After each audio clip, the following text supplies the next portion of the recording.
host Sobat Ngarit kok tidak ada berkomentar apa, ya kurang lebih seperti itulah yang banyak masuk. Karena kita kan mau bertindak satu, itu baju kita nggak tahu betul itu emang betul-betul baju Sobat Ngarit apa cuma baju yang dibakar. Terus bilang itu baju Sobat Ngarit kan bisa, tapi kan kenyataannya kita nggak tahu kalau itu betul-betul baju Sobat Ngarit. Dijelaskan ini baju Sobat Ngarit saya bakar gitu kan nggak tahu. Daerah beli kalau masalah kaos yang dibakar kan itu punya hak mereka, kita kan nggak bisa bergerak di situ beli. Kan sudah haknya dia, mau dipakai dibakar atau dibuat cuci mobil kan gitu hak udah mereka karena sudah dibeli kan gitu beli. Benar. Tapi kecuali kalau pembakaran bendera beli. Nah itu dah Sam, makanya aku pengen ngebahas sedikit biar tidak ada penggiringan opini seolah-olah kita host yang sering memperkenalkan Sobat Ngarit, tapi pada saat ada kejadian seperti ini kita tutup mata. Soalnya seperti itu. Nah, kalau menurut William gimana? Kalau menurut tanggapan aku pribadi, yang namanya pembakaran atribut yang dilakukan kemarin itu, Leleong tidak menanggapi terlalu serius, dalam artian atribut yang dibakar itu kita tidak tahu apakah itu atribut benar dari Sobat Ngarit atau atribut pribadinya dia yang ada sablon Sobat Ngarit.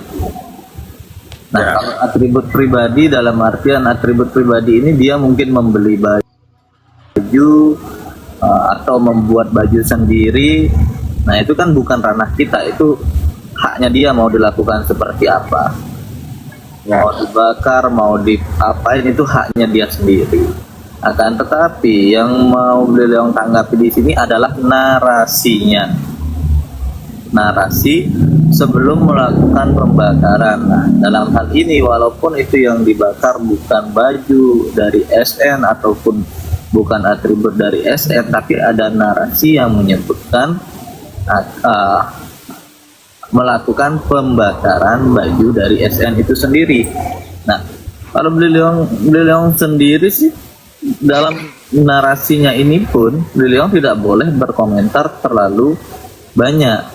Karena di sini beliau ini bukan selaku pemilik dari haki Sobat Ngarit itu sendiri. Ya. Nah, kita ini bukan pemilik hakinya. Kayak teman-teman kan banyak yang nge-DM beliau nih, host kok nggak ada yang berkomentar, hanya 1-2 orang yang nantang lah, pengen ketemu lah, apalah segala macam. Jadi beliau menjelaskan di sini beliau itu tidak mau gegabah. Contoh, kalau beliau mau gegabah, sekarang beliau DM Andi, Dik, aku nggak terima dengan caramu. Kita terjadi perselisihan paham di sana, kemudian kita sampai ketemu contoh-contohan. Kemudian misalkan beliau masuk yang namanya jeruji besi, siapa yang akan membela beliau?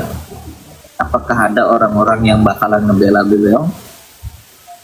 Belum tentu. Belum tentu akan ada orang yang berdiri di belakangnya beliau. Ya, maka dari itu beliau itu tidak mau gegabah untuk menanggapi hal-hal seperti itu. Nah, terkecuali nih ya, mohon dicatat di garis bawah, terkecuali yang disenggol itu adiknya beliau dalam artian ini pendiri dari SN, pemilik haki dari SN, yaitu Mas Yun. Kalau beliau yang disenggol, beliau nggak bakalan banyak omong lagi, nggak bakalan yang namanya membuat atau live seperti ini lagi. Itu pasti beliau akan mendampingi adiknya beliau sampai dimanapun.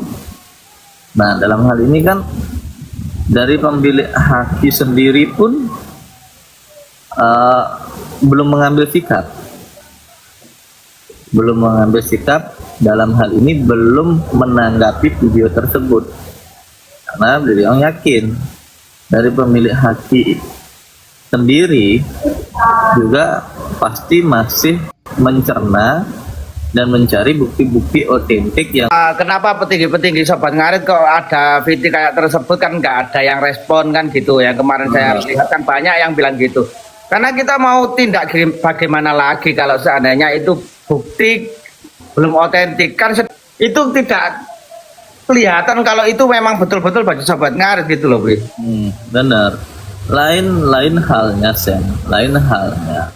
Kalau ini memang bisa dibilang sebagai kasus, kemudian kita mendapatkan mandat dari pendiri atau pemilik haki secara tertulis, ya mungkin beliau akan telusuri semampunya beliau, dan tentunya beliau akan menggunakan tim atau SDM-nya beliau.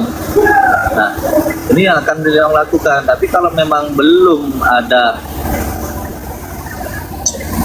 bentar.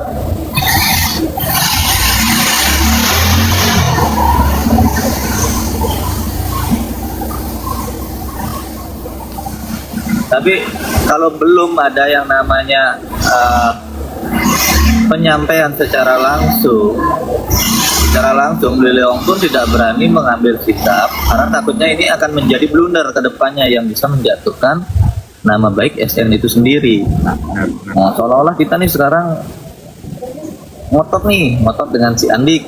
Nah, kita tantang Andik lah, apalah segala macam.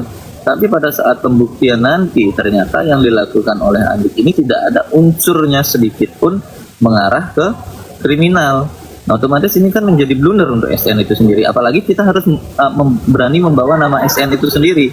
Ya, kalau kita berani membawa nama SN, otomatis pada saat ada blunder itu SN sendiri yang akan kena. Itu, jadi mohon maaf beliau nggak bisa membalas semua DM. Jadi di sini beliau ceritakan, mudah-mudahan nanti ada yang nge-record kemudian dijadikan VT dan teman-teman bisa memahami semua. Nah, satu lagi hal yang ingin beliau kritisi, kemarin sahabat beliau Ustadz Imanuddin juga membuat VT menantang Andi ya kalau nggak salah ya. Ya, istilahnya kan melanjutkan tantangan Andi yang kemarin hari kan Andi sudah menantang dan sudah disetujui sama Ustadz Madudin. Tapi Andi dengan caranya dia meminta honor yang terlalu tinggi kan untuk menjauh dari berarti pertarungan ring itu tersebut. Ya berarti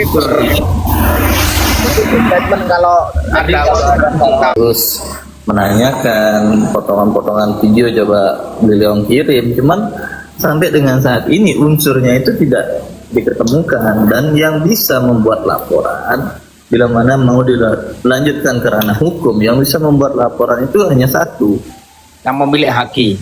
iya, beliau saja atau beliau yang mengkuasakan.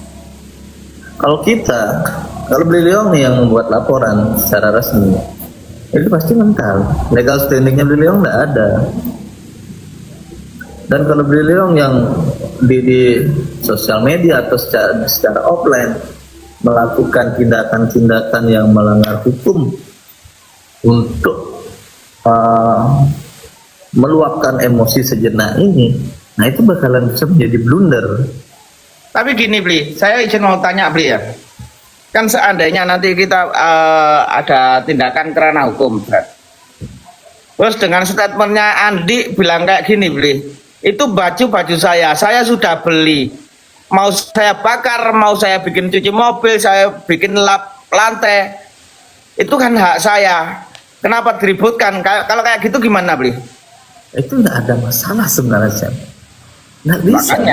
Makanya dari itu kita nggak bisa bergeraknya kan di situ, Bli. Ya, terkecuali memang ada satu logo yang sudah didaftarkan hakinya dan logo itu tidak diperjualbelikan, dalam artian memang dicetak mengkhusus untuk membuat satu seragam secara nasional. Contoh nih sekarang logo Sobat Ngarit misalkan, nah, ditaruh misalkan di sini, dipatenkan, ini tidak diperjualbelikan. Tidak diperjualbelikan dalam artian tidak diperjualbelikan secara luas. Nah ini khusus untuk keluarga atau anggota yang tergabung di dalamnya. Ya, Nah, yang mau ditambahin sablonan lain lah apa segala macam, yang jelas ada kode satu yang memang Ya. sudah dipatenkan.